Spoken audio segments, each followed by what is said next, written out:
Now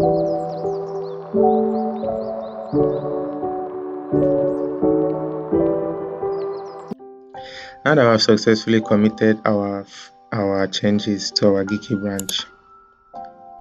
branch right here, we'll now switch back. We'll go ahead and switch back to our main branch. Remember your command to let's go ahead and just hit to check the branch we're on.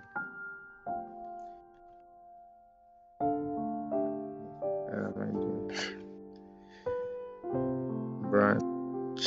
As you can see, we're on geeky branch. Then we're going to go ahead and switch to our master branch. Master, and hit enter. Switched to master branch. Now we're on master branch. Remember, we made our change in our file explorer to our geeky branch. So let's go ahead and open up our file explorer again.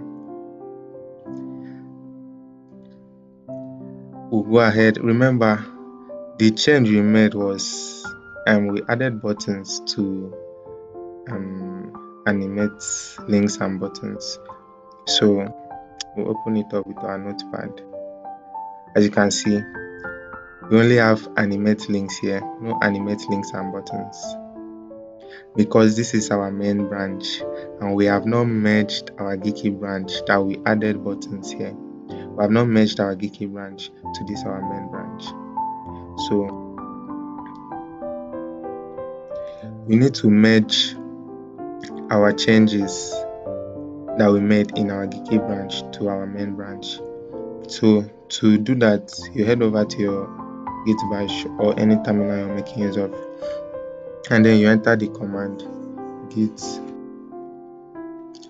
merge, then message. So git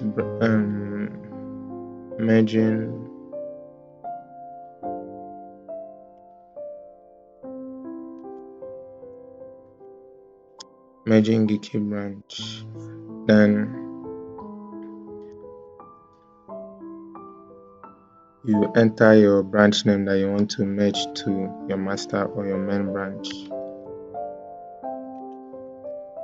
Geeky branch, then hit enter. As you can see, we have successfully merged our geeky branch into our master branch. If we go ahead and open up, we're still on our master branch. If we go ahead and open up our file explorer now, head over to Git series, then open with notepad. As you can see, our changes have been updated in our master branch, animate links and buttons. So that is how you can merge your changes made from your copy branch to your main or master branch. Hey guys, this is a quiz to make sure you learned something from the session today. Kindly leave your answers in the comment section. Thank you.